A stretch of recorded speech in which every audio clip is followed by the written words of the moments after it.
Pain. I have learned over time that pain has a personality.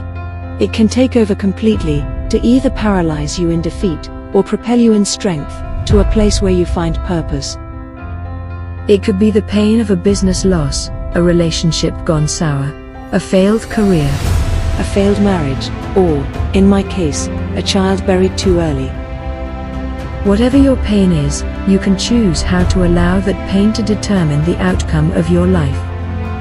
Walk with me through my journey of how I have allowed my pain to grow into a purpose so amazing and glorious. Justin. Growing Through the Pain of Loss is a real-life account worth reading.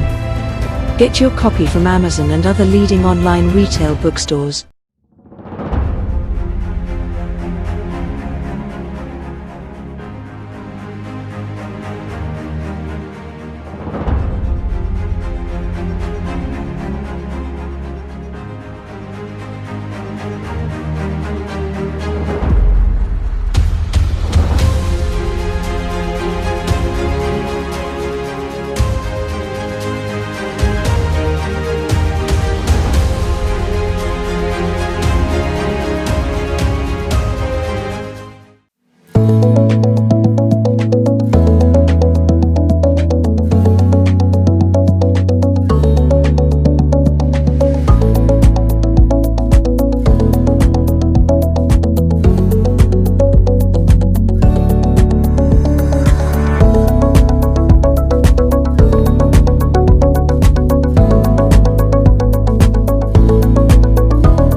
Hi, thank you for joining us again this evening. It's always a great pleasure. We always love being here, and we know that it's always an exciting time for the viewers as well. Like we always say, we appreciate your time. We say that every week because we really do. We really do appreciate your time. We really do appreciate some of the feedback that we get, and we'll continue to make the program a lot better. Akin. Yeah. So, like Akin said, we're very grateful. We appreciate everything you've done now, all the words you send in, and the advice you give.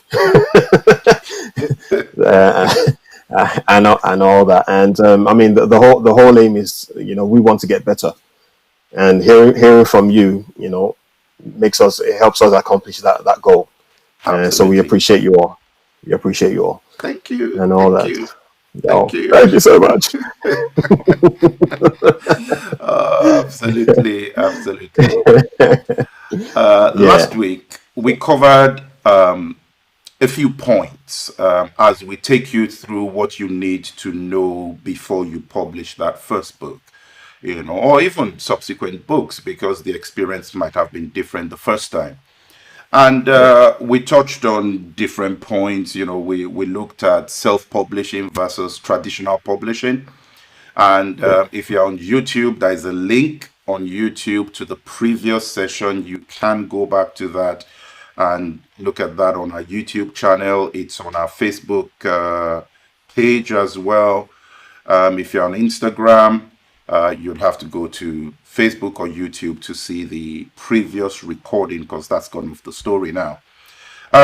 We talked about book sizes, we talked about the book format, and we said that this week we're going to go into more detail on the actual production process of the book.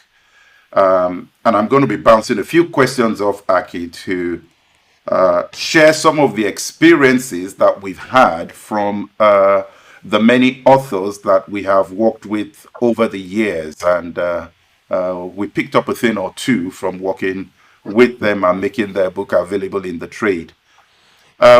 So, like, in terms of the production process, where exactly would you say that starts for you?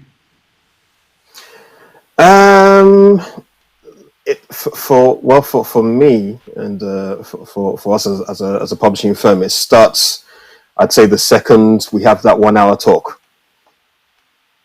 So, the author sent in a manuscript. Remember that sending in a manuscript doesn't mean that we're going to publish the book. Yeah, You understand? So they've sent in the manuscript, and we've taken a look, and it looks good, but it's not complete. There's some things we can add. So one thing that we do at Think Space Media is we have the precious 1 hour chat, and what that's all about is that it's a time when we sit down with the author, and it's almost like you almost catch the vision of what the author really wants to put out there. yeah, You understand? So you sit down, the author begins to talk about, oh, this is what I wanted to say, this is what I want to do, this is what I want to accomplish, these are the people I want to reach out to, and all that. And as that's going on, we actually begin to build the picture of, oh, so really it's a bit more than what you've presented. absolutely. You understand? So that I think is where for us it kind of begins, because that's when we almost catch the vision of the author.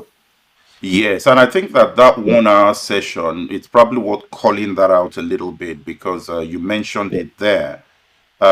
Quite a few people don't know, maybe they don't know that we do that, but this is free of charge. We spend 1 hour with you to discuss your ideas, 1 hour with you to discuss everything from start to finish, the process we're going to take you through.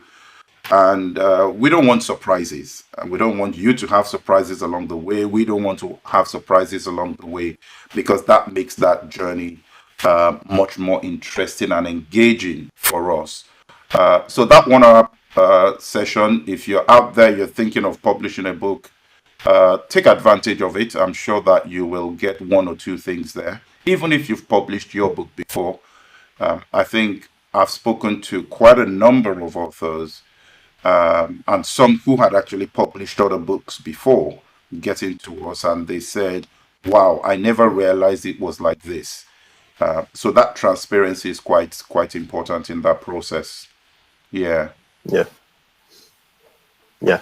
So once we've had that 1 hour chat, and then everything's clear. I mean, the good thing about 1 hour chat, like Akin said also, is that as an author, you actually understand what you're going to go through. You might not want to be involved, but you have an understanding of what is about to happen.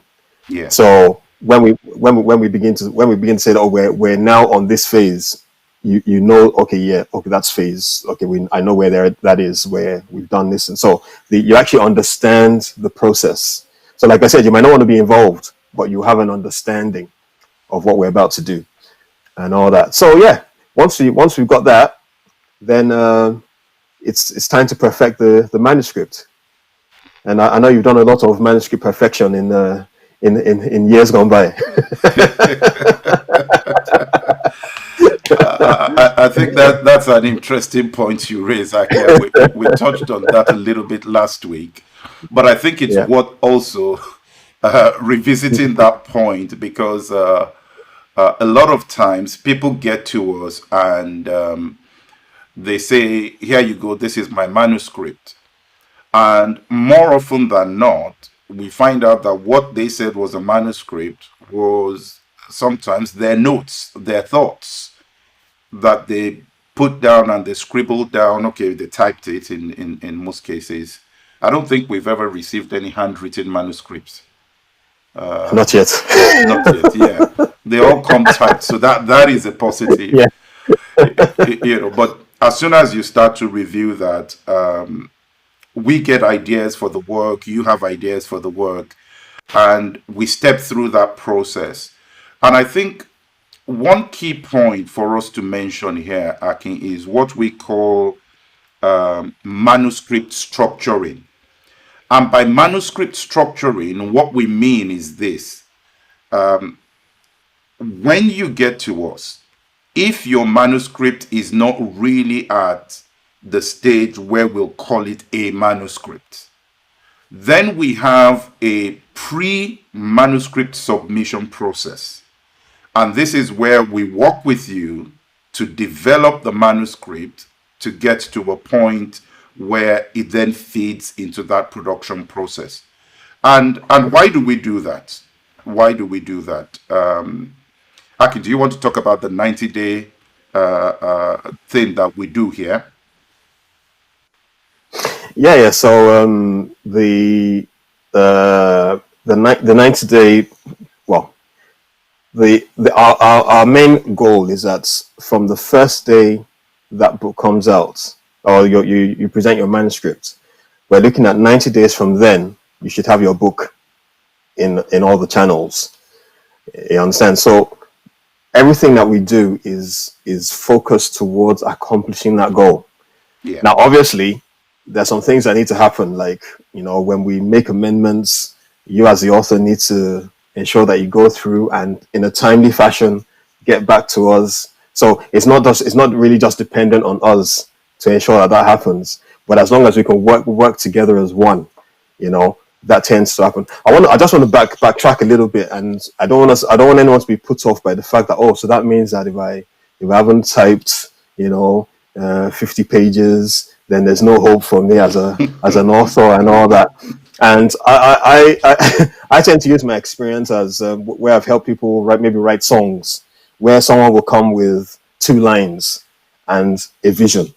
Yeah. That, these are the 2 lines, but this is what I want the song to say. And I'm like, okay, if that's the case, let's sit down and let's work it together. It's the same thing here. Yeah. You can come with 10 pages, and this is the picture you want to put out there. By the time we sit down, those 10 pages will become 10 chapters. Absolutely. And it begins. So I don't want anyone to be put off by the fact that, I don't have enough material, I don't have enough content, so I can't actually begin. That's why we're here. Do you understand? We're here to listen to what you have to say, understand your picture and begin to build those words into a lot more and all that. So yeah. Yeah, Sorry about that. Absolutely. So it's important that we commit to that 90-day window, and it's important that we stick to it. But when you are going through a process where you are reviewing the manuscript, and in some cases the author needs to maybe rethink some chapters, maybe they need to rewrite some, maybe they need to add more chapters, maybe they need to add more characters into their book. In those kind of scenarios, that's why we have that pre-submission process to get you to, now this is good. Once we hit that process, you go into the production process, and 90 days from there, at the absolute latest, we expect that book to come out. You've got a physical copy of the book if you go for the physical copy option of printing. One area that we see quite frequently, Aki, an area that we try to address early on is the cover of the book. Yeah. Yeah. What is your advice to people regarding the cover of the book? Your cover needs to be catchy. It needs to tell a story. So I remember that there are two things that people look at when they pick up a book. Well, at least from what I've heard and what I've read and all that. When they pick up your book, they look at the cover. If the cover catches them, they turn it around and they read the blurb. Yeah. Now, imagine you've got solid content that can change lives, and then you've got this shabby looking cover. The second you see it, someone sees it, because your cover is almost telling, your cover is saying that, well, what you see here is what's inside the book. Mm-hmm. So if you present a cover that does not attract your audience, that means that what you're saying is that you don't want that person to read what's inside the book. So what we tend to say is that, look, think what's the vision you have for the cover. Spend quality time. In fact, if you're going to spend money on a cover. On the cover. Do you understand? Spend money. Because how many books have we read that the cover is fantastic? You're like, man, this book is something else. You turn it around, you read the blurb. Oh man, this is fantastic. Let me just really spend £10 to get it. Yeah. And then you're reading the content and you're like, okay, not as good as the cover. Not as good as the blurb. Yeah. but guess what? You bought it. Yeah. You actually bought the book because the cover was fantastic. The blurb sounded good. So whatever the case, we'd always advise that, always spend time on that cover. Let it tell the picture. It's one of the areas where you actually spend a lot of time where the author says this is what they want to bring out. So you go away, you design different, come up with different design concepts. And the author is like, oh, I like that one, but I like this one, but. And what you do is that you keep on tweaking it so that, there are times when even the author that doesn't even know what they want initially, by the time they see a few concepts, suddenly they have loads of ideas. That, oh, yeah.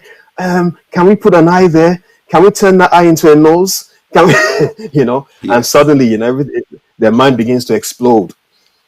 And that's a very interesting part, because what that means is that their words are now, they're now connecting with the picture they're seeing on that cover. And that's very important.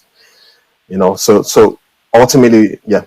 So at the end of the day, that cover tells the story. Yeah. Absolutely. And another thing we say about the cover, which is quite interesting, because sometimes people don't pay attention to the spine of the book. True. And if you go into a lot of bookshops, it's the spine that people are going to read while they are kind of bending their heads and they're trying to figure out, do I like this title? What's the title of the book? And the other thing that makes the cover quite important, as Akin has said, is sometimes when you put your book side by side and a potential buyer looks at the cover, that buyer may think that this person didn't put enough effort into making the cover nice. Obviously, the challenge there is that the cover is sometimes, a subjective point. Some people might feel, I like to have loads of colors. Some people might feel, I want it to be less colors. Some people might feel, I want the lettering to be bold. Some people might feel, I don't want that. But the important thing is, whatever the color you choose, whatever the typeface you choose, there are some general guidelines that govern that. One, you need to make sure that a potential buyer can see, can read, and they don't have to be right in front of it to see what they're doing. The other thing you've got to make sure there is that if it's on a table, again, it can quickly attract attention. The smaller the font size, the smaller the lettering, the more difficult it is for those kind of things to happen. I know personally there have been so many times, maybe I was walking by someone's office or someone's desk and I saw a title, and I'll be like, "Hmm, that's interesting," have a quick glance at it, and by the time I get back to my desk, I'm typing that book in. But if Yeah. it wasn't Yeah. clear enough for me to see it, then potentially you might be losing some readers who would have loved to read your book and help to push your message out there. So the spine is also important. Get the spine right, get the design right. Make sure it's something that people would see when they're there. Also, the name Yeah. of the author on the cover. You want to make sure that that comes out right. And one of the reasons for that, very important reason, is this. There are times where people actually buy authors. And what I mean by Yeah. that True. is this. There's some authors that you just know their work is going to be good. And if I walk into a bookstore, I'm going through the shelves and I see a particular book by the author and I think, wow, I don't have that one. Once you've established that sort of relationship with the author, the next thing you do is you just grab the book and you say, I'm going to read that. I know it's going to be good. Aki, do you have that sort of experience as well in terms of buying authors? Oh yeah, definitely. I mean, I like I like reading like Frank Peretti books, Yeah. and I remember when I started reading them, and I was like, oh yeah, yeah. And I made up my mind, I'll try and get every single Frank Peretti book. You know, the interesting thing is that they're not all fantastic, Mm, but you know what? You still buy it anyway. yeah. You know, because you've bought into that author. You've bought into his vision. You know that these are the kind of books he writes, and I like those kind of books. So yeah, Yeah. that is very important. So yeah, the name of the author and all that, and then just talking about the spine and all that, and I think that's why they say that when you're designing the cover is not just the front and the back, and it's you know it's a spine. So when you lay it out like this, you've got front, back, spine. That's your cover. Yeah. Yeah, you understand. So when you look at so when you present that to someone to look at, ask them, okay, what do you think about this? And that's what we do. Like when you finally come up with your concepts, I mean, don't leave it. Don't I mean we can say it's nice, but send it out there. Send it to people that let people have a say on like, oh, what do you think about this cover? Do you think it's good? Oh no, I would prefer to be so throw it out there. Get like a census on what your cover is like. You know, come up with Okay. things that you think you can change. That's an interesting one because I Yeah, think that gives us a real good point to, yeah, as part of the production process, is where we encourage authors to learn how to handle critique, right? Because in an ideal world, you expect that the publisher will want the best possible outcome for you, right? And they want to make sure that the work is good, the work is fantastic. They want to make sure it's something that they can even put their name to it. And it's one of the things we yeah, say here that if I can't put my name to a book, I'm going to feel I'll feel a little bit scared of publishing that book because it it has it makes me feel something is missing. It makes me feel something is not there, and it's really yeah, not about preferences here, right? If I remember correctly, that there was a book we were publishing a while ago, and the author was trying to address some certain issues, but these issues were issues that we know existed. But by the time the description of those issues finished, it almost painted such a graphic picture of the issues that I did not have enough emotional strength left to now start to look at how to address those issues. So it's very important that one is open to a different perspective when you are doing these things, right? And that's why you have reviewers, the people who would review yeah, your work. It could be your friends, it could be it could be family, it could be professional reviewers. You know, there are people out there who are professional reviewers who will review your work for you. And, you know, they could talk to you about tenses, they could talk to you about style of writing, they can talk to you about the way you've broken your book down, different areas. They may touch on those kind of areas. And what we say is this: be open to some of these suggestions. Be open to these suggestions because one thing we've noticed in this area is a lot of writers, and we are writers, right, as well. We kind of want to dump what's in our mind. And when you're writing, there's some things in your mind which are not necessarily what you've written down. And when someone else reads the book, they pick out what's in what they think should fill the gap, which is really what was in your mind to start off with. Yeah. Right? Yeah. But you never put it down in the material. But when someone else looks at it, they're like, oh my God, yes, that's what that person was saying. This is what you wanted to say.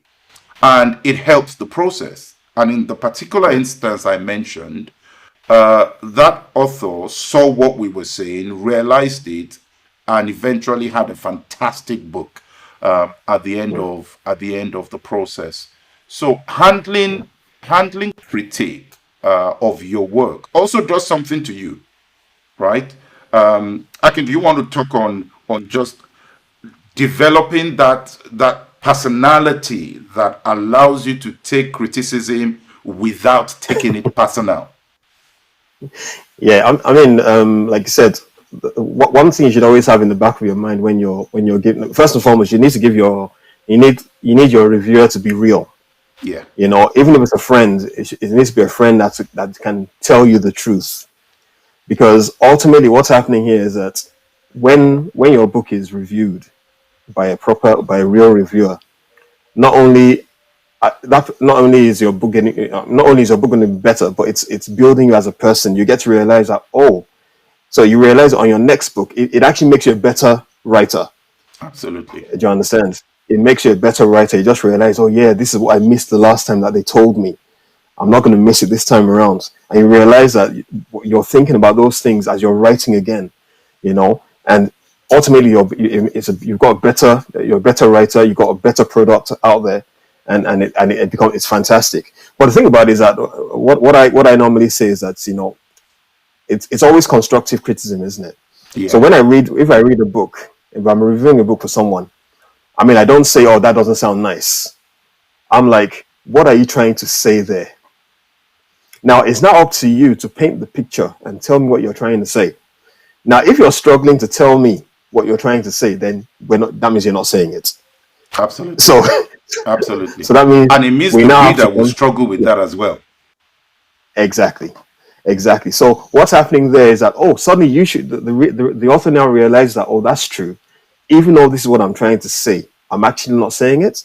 Yeah. So how do I now construct those words in a way that I actually say what I actually want? Well, I'm actually saying what's in my mind. Yeah. You know, I'm actually saying what I really want to say.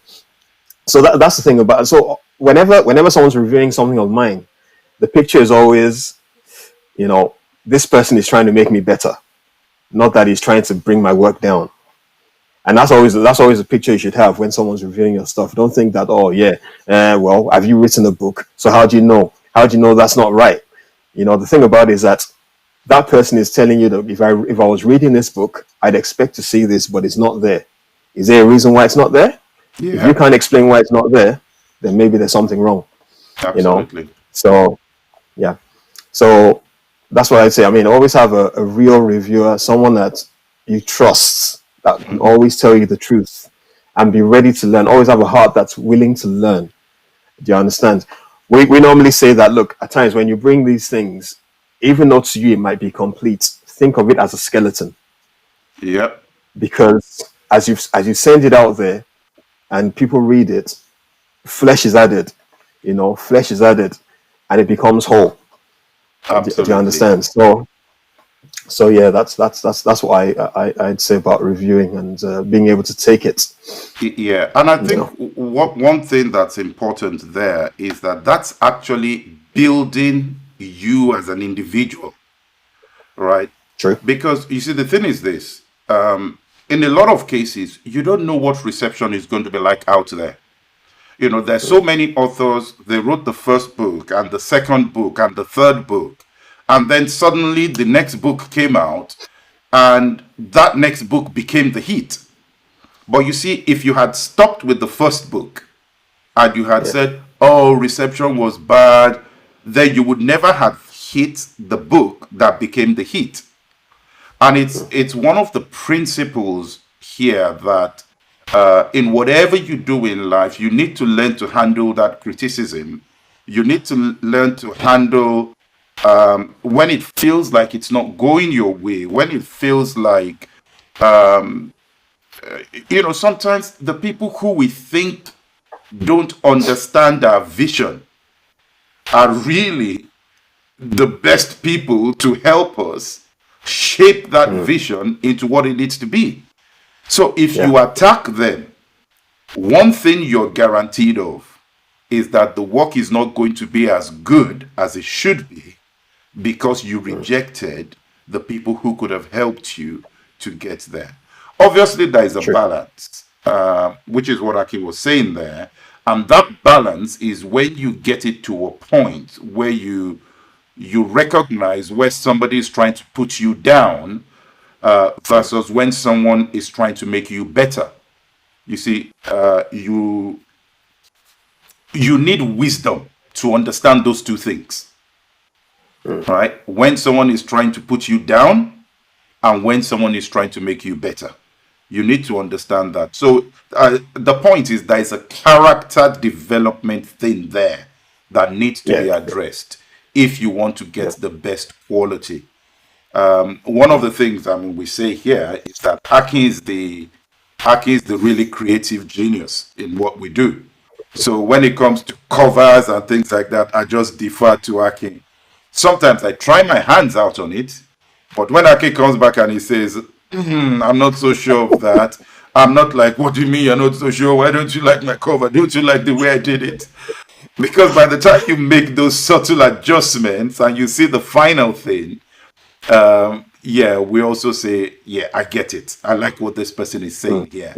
And the final work always comes out much better. So that is important there for you to understand where the place of criticism comes in and how you handle criticism in that regard. yeah. So Aki, now that manuscript is ready, we've gone through that initial review process. We then do all the stuff we need to do on the book. What Yeah. is that stuff that we do? Did they call it magic? No, no, that's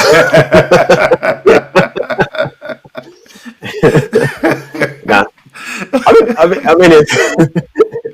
It's. I mean, to be fair, all we actually, I'm not belittling it in any way, but Yeah, all we now do from then on is just make it what you want it to be. absolutely. In a few words, that's really what it is, such that you actually pick up the book and you're like, oh, that's exactly what I wanted to say. That's exactly how I wanted to say it. Those are exactly the words I wanted to use. Yeah, That's what happens after that. And then the second you're actually reading the book, you're like, wow, it's ready.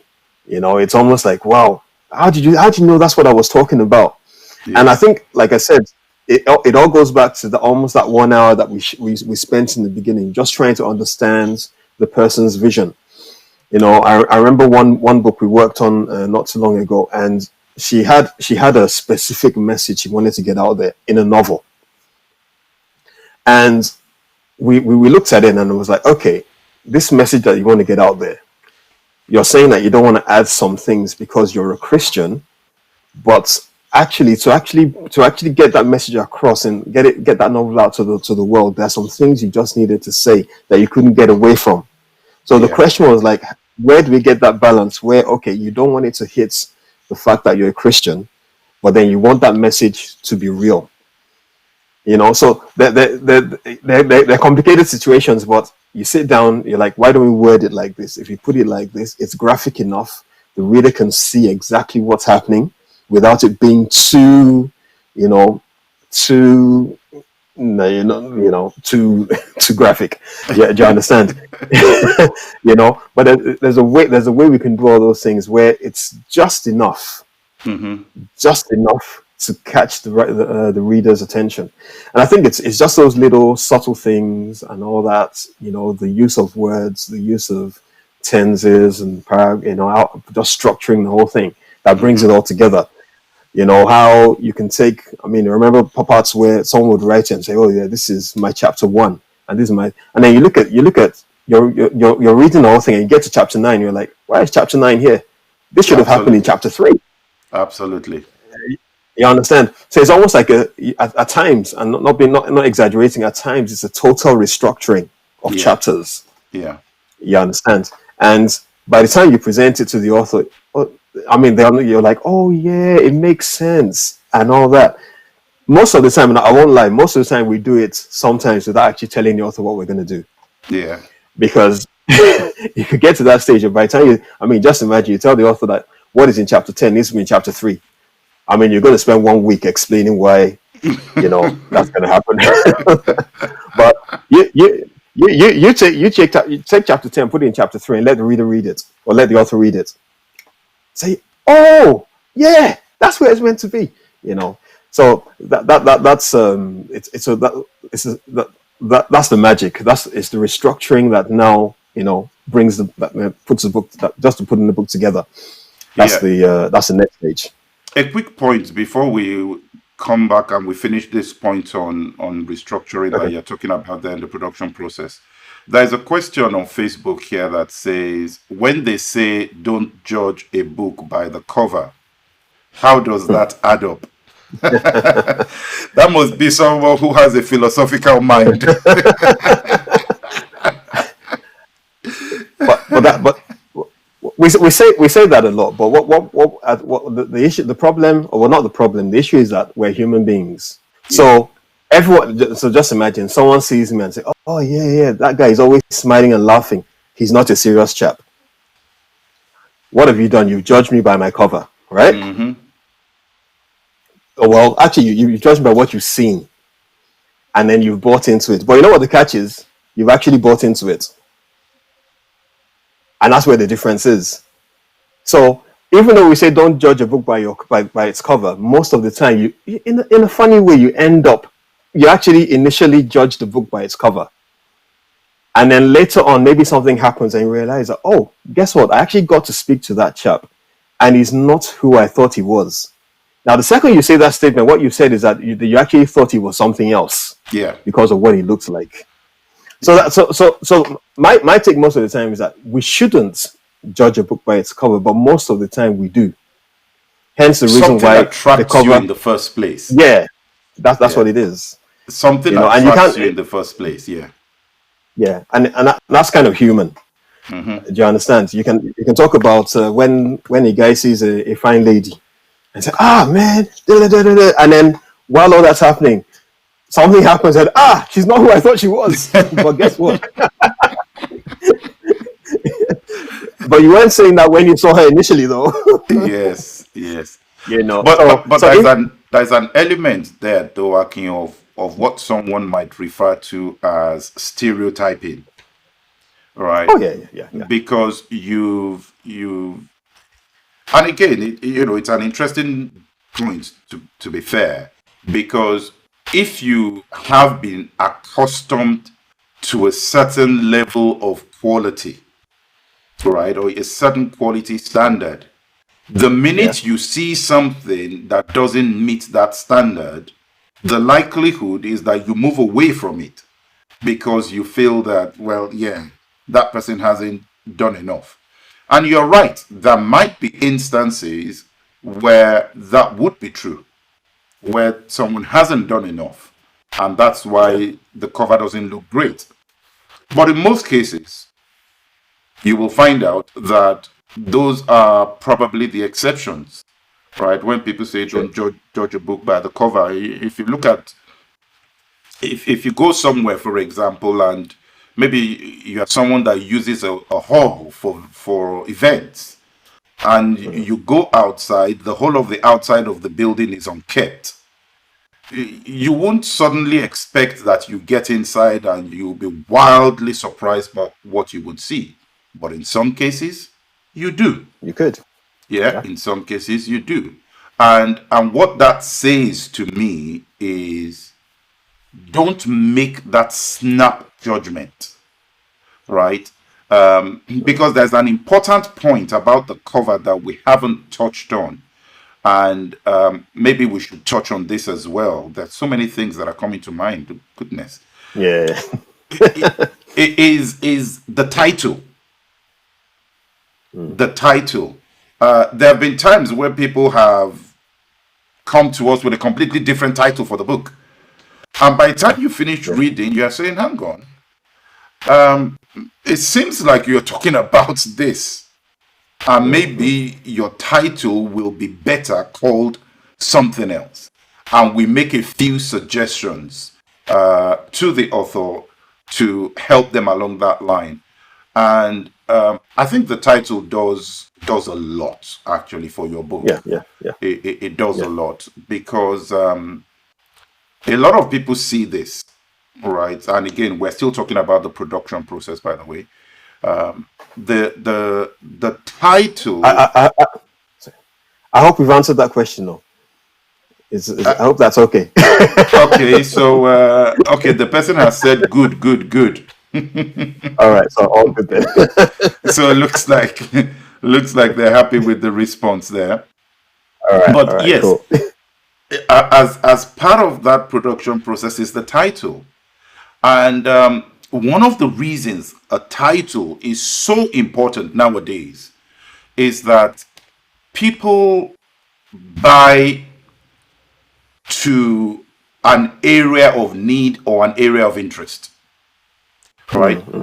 If your book is about finances, right, it would be good for you to have a title that speaks to finances or the area of financing that you're talking about. If the book is about parenting, if the book is about whatever the topic is, make sure that the topic reflects exactly, or the title reflects exactly what you want people to see when they go on the shelf. So one thing I do personally is this. If I'm looking for or I'm looking to study along a particular line, a particular topic, I could go into a bookshop and just look for 5, 6, 7 titles that talk about that particular issue and just buy all the books that I find.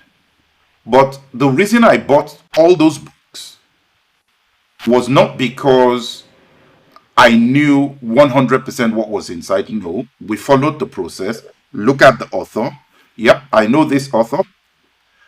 Yes, the title and the blurb reflect what I think I want to see. Then I look at the quality. And then I look at things like the foreword, right? The foreword is also an important thing, particularly if the author is not someone that's well known. It doesn't mean that the quality is not great. It's just that sometimes somebody needs to put a foreword on the book. And putting a foreword doesn't mean you're not well known, right? It's just a different. Having somebody endorse the book does something for your book to get your book out there, right? So I think that's important when you're thinking about the book. The title, the spine, the cover, the blurb, the number of pages is also very important, right? Because there is a ratio of the number of pages to the spine, what someone can open, and all those kind of things. Those are very important points as well when you're talking about the cover. Let me just hit you on the cover again, and now Akin said something about the title. Now you've got at times on books you see a title and you see a subtitle. And here's the catch. Sometimes, so many times, at times you see some books and it's like the title is like 6 words, how to do da da da da da da and all that. But what I've realized over time now is that it's interesting. You see a book from afar and you just see one big title which says limitless or unlimited, and you're like, okay, what's that? And as you come closer, you now see a subtitle which now almost explains what you're going to read in the book. So at times, sometimes it's good to just have that one massive, well, not massive, but you know what I mean, that Yeah. big title, which is like the initial pull, and then you get there, and then there's a subtitle which actually does the work so many times of the actual title, which it explains, just like breaks it down. You understand? So imagine a book that says 7 ways title. I mean, you've seen books where it says 7 ways to, well, 7 steps to supernatural prayer. Mm-hmm. You understand? But just imagine you saw this, boom, warrior, and you're like, warrior, okay, that's interesting. Is this a novel or something? And then you're moving closer, and it's like seven ways to supernatural, to successful supernatural prayer. It's almost like, oh, that's different. But what's actually pulled you in is the warrior. Yeah. One big warrior on the cover that's drawn you and say, oh, it's a book on prayer. Wow. And suddenly your whole concept is changing. And what that does also is it's telling you something about the author. It's telling you that, man, this guy is thinking. I mean, there's got to be something creative about this chap. Yeah. He's thinking in different ways, and then suddenly you're like, you want to like, oh, let me turn it over and say, wow, it sets a tone. It sets a tone. So yeah, the title is very important, and the subtitle, very very important part of the book. Sorry about that. No, that's fine. Before we move away from the cover completely, there's another point we need to talk about on the cover, and that is about the author.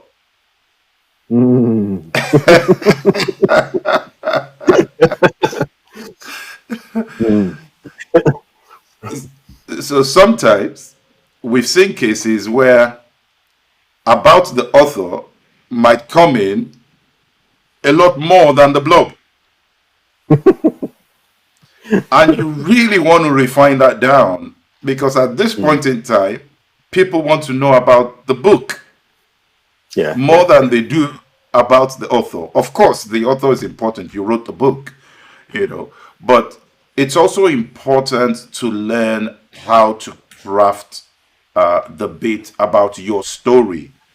One of the things that people have said, and actually I want to put this question to you, Akin, which is, sometimes people say they want to know that the author is an authority on the subject matter. Is that always important? Personal opinion, I don't think so. I mean, let's be. I mean, I'll put it like this: are you saying that every marriage book you've read, every book on marriage that you've read, has been written by authority? Now, who exactly are the authorities in marriage? You can mention a few, but then some of the books that have blessed me the most are by people you don't even know about. True. You understand? So the thing about it is that it's not, at times it's not, it helps that, okay, so this person is an authority, is an authority in this particular area. It helps. But sometimes some people have caught specific revelations in particular areas which are like mind-blowing. And you're reading and you're like, wow. And in fact, and that's what makes it interesting, because even authorities in that area now say that, look, what that chap wrote, it takes things to another level. Yeah. You understand? And now when you have the authority saying that about someone who's not an authority, then you know that, it's a bit more than, buying books about, people who know the ins and outs of a particular area.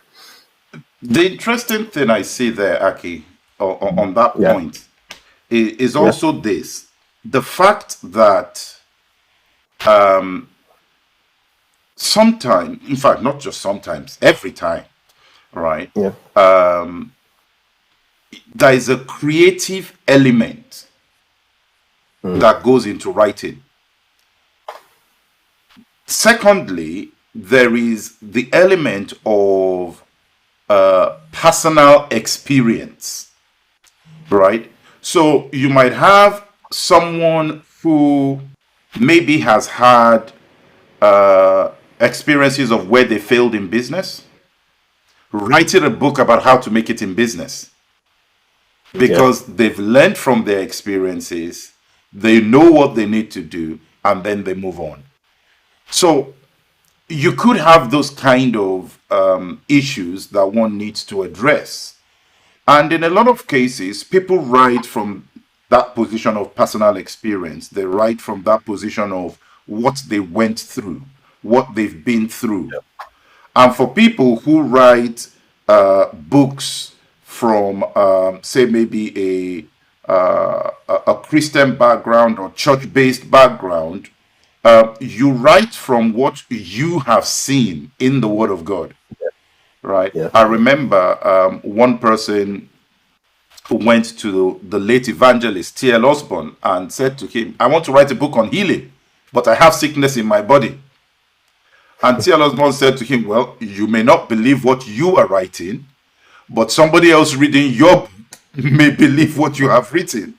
So write it anyway, because your current situation doesn't necessarily mean that the thoughts you are expressing in the book are invalid. True. Right? True. They may be valid thoughts, but you are still on your journey to be able to get that in your experience. So I think that that's kind of important. Don't go to town, trying to write a whole ebook in your about the author section, right? Just write the key bits, punchy, refer to them, and if you need to refer to family, refer to whatever it is you want to refer to, but don't make it more than about 1 or 2 paragraphs, small paragraphs. Right. And in fact, nowadays you even have some authors that they don't put about the author on the back cover any longer. It's actually maybe the last page inside the book. Yes. Do you understand? Yes. So you nowadays you start having that, and you have that kind of setup also. And I like what you said about authority. So I think the question also is, what makes you an authority in a particular area? And what you said now about, life experience. You understand? If you've been through something and you've come out on the other side, I think it gives you a right to be able to talk about it. Yep. You understand? Because you're saying that, look, this is what happened to me, this is what I went through, and this is how I came out. It might not be like that all the time, but this is how it happened to me. So based on my experience, I write. And that's one of the reasons why it's important if people are writing from their experience, because it's your experience and no one can take away your experience from you. Your experience may not meet any scientific explanation out there, but it's your experience, right? As long as you caveat it as your experience, and you are not mandating that every other person that's going through that situation must fit into the mold of your experience, then that's fine. Exactly. Everybody can live happily ever after with that, because it's a very powerful thing. It's a very powerful thing. And then there's another area which we've seen in terms of the authors and how they put their details at the back of the book. Is a case where do you keep it constant across your books, or do you evolve what you write behind the book as you print subsequent books? Yeah, I'd say it evolves because you're never stationary. There's always something new happening. There's something's changed. So about you should be about you when you're writing the book. Yes. About me when I wrote this book is actually a bit different from about me now. Yeah. About Me Now has something different. I've put this on. I've changed the way I do this. I'm now involved in something like this. So it's about. I think it's telling that about you tells the story about the author at this point in time. Mm-hmm. Do you understand? Mm-hmm. So my personal opinion is that it should evolve with the writer. Yeah, It, absolutely, absolutely. It should evolve. It should evolve with the writer because you're a different person, and you may have written a book that became a bestseller, and you want to put the author of whatever the other book was at the back of your description. yep. So that should evolve as well with the book. Now, one critical point. You see, just thinking about this, there's just so much on the book and on the Yeah. So cover much. of the book that you're thinking, goodness, ISBN numbers.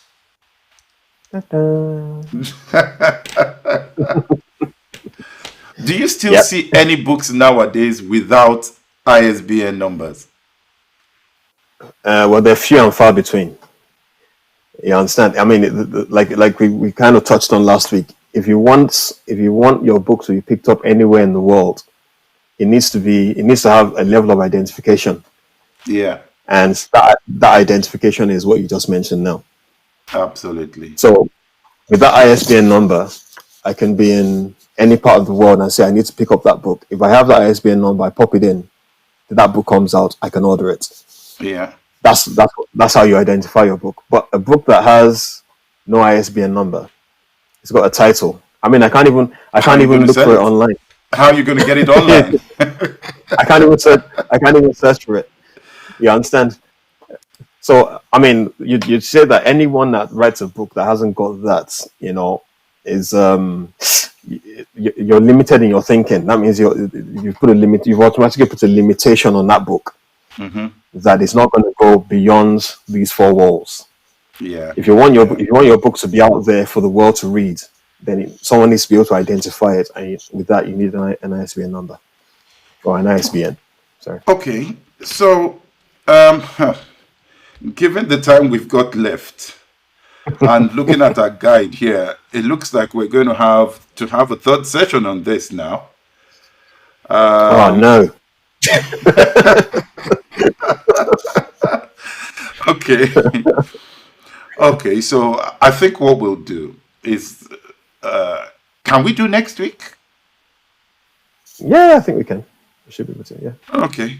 So maybe what we'll do is next week we'll go to part 3 of this and we'll try to cover off some of the key areas in terms of now your book has come out of the production process. We'll talk about the final stage of the production process. Then we'll talk about the really important bit, the money, the royalties, and how you handle royalties. So please, Yeah. next week is about the money. How do you handle royalties? How do you handle copyright? Yeah, how do you make sure that you stamp your name as the copyright owner of the piece of work that you've put out there? All those kind of things are important. So we'll touch on that next week, and actually we'll spend next week focusing on that. One other thing we were going to touch on is about if you were leading a group, how you can plan for taking the content you are creating during those sessions and move those into material that you could publish. So we'll take those two key points next week. Any last messages? Let's just check that we haven't missed any last comments from folks online. Let's see. I think we have covered those points. And yeah, thank you everyone that has joined. Those of you who have liked the comments, we appreciate that. And we will be here again next week, Monday, and we'll take those two topics. Again, the video clips are available on Facebook, Instagram, YouTube. You can rewatch on Instagram this evening if you missed earlier parts of this. YouTube, it's there, and loads of other videos on YouTube as well. So thank you very much for joining us this evening. We'll see you again next week. Bye.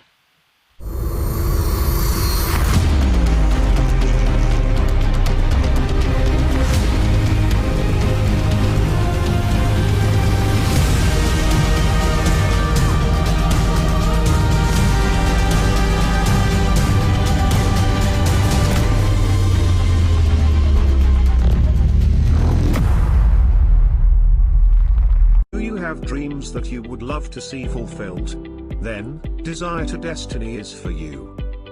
Hopes are dashed, and people are left frustrated and disappointed because they rely solely on willpower and hard work to get them to their desired destinations. Desire to Destiny is a practical 30-day guide that teaches key success strategies from God's Word that, if applied, will take you from the first step of identifying the true desires of your heart through to experiencing the full manifestation. From the pages of this book, you will learn about topics like the art of meditation, learning to unlearn, the true cost of offense, the strength to walk away, and much more. Get started on this exciting devotional journey and watch great things happen in your life. Get your copy today. Don't miss the opportunity.